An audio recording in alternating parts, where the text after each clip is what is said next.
Amigos de Dr. Drone MX, hoy les traigo una super historia muy poco contada en Acapulco. Conoce la historia de la famosa Casa Jenkins en Acapulco. Jenkins, mejor conocido como el Gringo, menos querido por los mexicanos.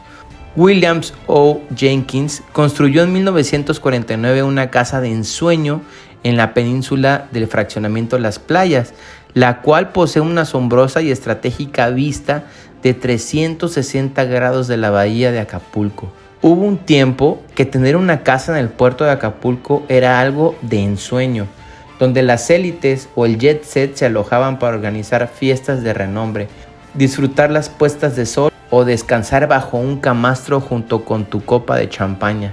Esas actividades las realizaba el empresario multimillonario estadounidense William Jenkins. En esta propiedad se aprecia el canal de la Boca Chica y la isla de la Roqueta. Actualmente está en el abandono y el olvido de Acapulco. Su esplendor fue opacado por la diversidad de problemáticas, entre ellas la inseguridad. Dicho inmueble contaba con más de 4 pisos, así como una alberca y una espectacular terraza para admirar la bahía de Acapulco, que es una de las bellezas naturales más admirables en el mundo. William Jenkins visitaba de forma constante el puerto turístico y tenía una afición por la pesca. Solía invitar en su mansión a sus amigos poderosos como los hermanos Maximino, Manuel y Rafael Ávila Camacho. La mansión fue adquirida por el dueño del Heraldo de México, Gabriel Alarcón, en 1970, la cual nombró ahora la casa La Encantada. Y bueno, amigos, esta historia es muy poco contada en Acapulco, solamente se conoce como la Casa de Jenkins, pero ahora hay que preguntarnos, ¿quién es William O. Jenkins o simplemente William Jenkins? Porque por ahí hay muchas historias de que es el gringo menos querido por los mexicanos. Los mexicanos, como sabemos, pues muchas veces han desconfiado de los Estados Unidos, pero hay un personaje que concentra la histórica relación amor-odio con los vecinos y no es el presidente electo Donald Trump. Se trata de William Jenkins, el estadounidense más acaudalado que vivió en el país durante el siglo pasado. Favoreció alcaldes, diputados, gobernadores y hasta respaldó con recursos a un presidente de la República conocido como Manuel Ávila Camacho. En el video de la historia poco contada de Caleta y Caletilla, se cuenta que Maximino Ávila Camacho hizo esa casa ahí en lo que fue el mágico mundo marino porque quiso competir con William Jenkins por quién tenía la mejor casa con la mejor vista en Acapulco. Sin su fortuna difícilmente hubiera existido la llamada época de oro del cine en los años 40 y 50 y también financió becas, patrocinó escuelas, universidades, carreteras y la remodelación de monumentos históricos, pero al mismo tiempo monopolizó la producción de azúcar y textiles, además de promover la represión de sindicatos obreros y campesinos. William Jenkins llegó a México en 1901 con 23 años y unos cuantos dólares en el bolsillo. Originalmente era un viaje turístico con su esposa Mary para conocer Monterrey en el norte del país, pero se quedó en México el resto de su vida. En esa ciudad encontró un trabajo en una empresa de ferrocarriles y después en una compañía minera. 4 años después de su llegada, en 1905, se mudó a Puebla, en el centro donde se asoció con otros 2 extranjeros para establecer una pequeña fábrica textil. Ese fue el inicio de su fortuna, amigos. Cuando empezó la Revolución Mexicana en 1910, el estadounidense compró haciendas, mansiones y terrenos que sus dueños remataban para escapar de los combates. También ofrecía dinero con elevados intereses, préstamos predatorios. Cuando concluyó la primera etapa de las batallas, Jenkins vendió todo lo que tenía a un alto costo de muchas de sus propiedades. Para ese entonces el magnate ya era conocido por su cuantiosa fortuna y en 1919 sufrió un secuestro. Cuando fue liberado, las autoridades de Puebla lo encarcelaron, acusado de perjurio e intimidación de testigos.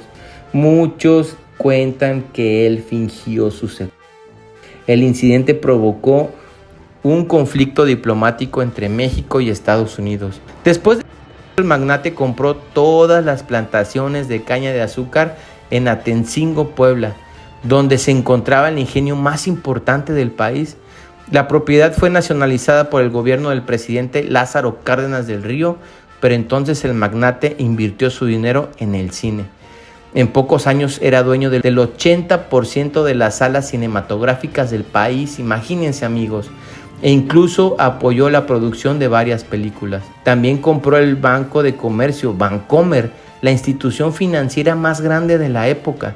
Sin embargo, el crecimiento de su fortuna siempre estuvo rodeado de la polémica. Como otros mexicanos acaudalados, el magnate estadounidense ayudó a reconstruir la economía del país devastada por la revolución. Sin embargo, esto no fue gratis.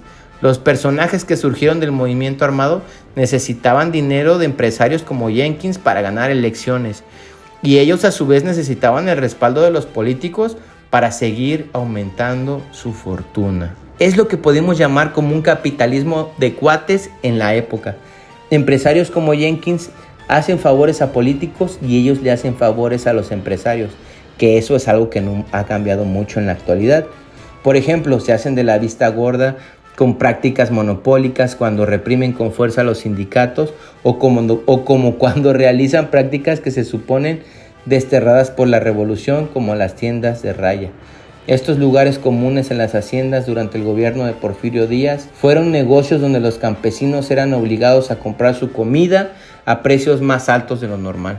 Aunque este tipo de relaciones eran comunes entre los empresarios mexicanos de la época, William Jenkins fue particularmente hábil en ese terreno. Por ejemplo, en Puebla se respaldó con miles de dólares a los hermanos Maximino, Manuel y Rafael Ávila Camacho, destacados miembros del ahora conocido PRI. Maximino, que es uno de los más polémicos, fue gobernador de Puebla entre 1937 y 1941 y su hermano Rafael ocupó el mismo cargo en 1951 y 1957. Ese fue el periodo en que Jenkins llegó a la cumbre de su fortuna. Durante esos años el magnate conoció a personajes que años después gobernarían a México, como Miguel Alemán y Gustavo Díaz Ordaz. Las relaciones políticas le permitieron al estadounidense, menos querido por los mexicanos, incumplir con el salario y prestaciones a los trabajadores de sus fábricas textiles en Puebla. No tuvo problemas con autoridades. El entonces gobernador de Puebla, Carlos Ignacio Betancourt,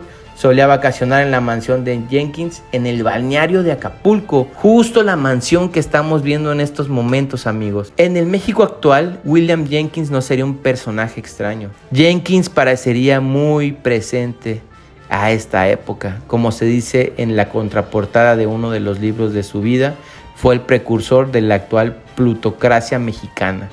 Y a pesar de ello, la vida del gringo menos querido de México se conoce muy poco. ¿Por qué? No lo sé, amigos. Y bueno, les dejo aquí la ubicación en el video para que lo puedan ver, amigos. Es una historia bastante controversial. Estoy seguro que muchos han visto esta casa cerca de las playas de Caleta y Caletilla y ni se imaginaban la historia que rodea a este personaje. Y este es el objetivo de estos videos, amigos. Documentarlos un poco más para que conozcan la historia de Acapulco y la historia de México. Muchas gracias por estar en este canal. Recuerden que me encuentran en todas las redes sociales como dr.dronemx, Dr. Drone MX. Muchísimas gracias y recuerden que esto es Acapulco.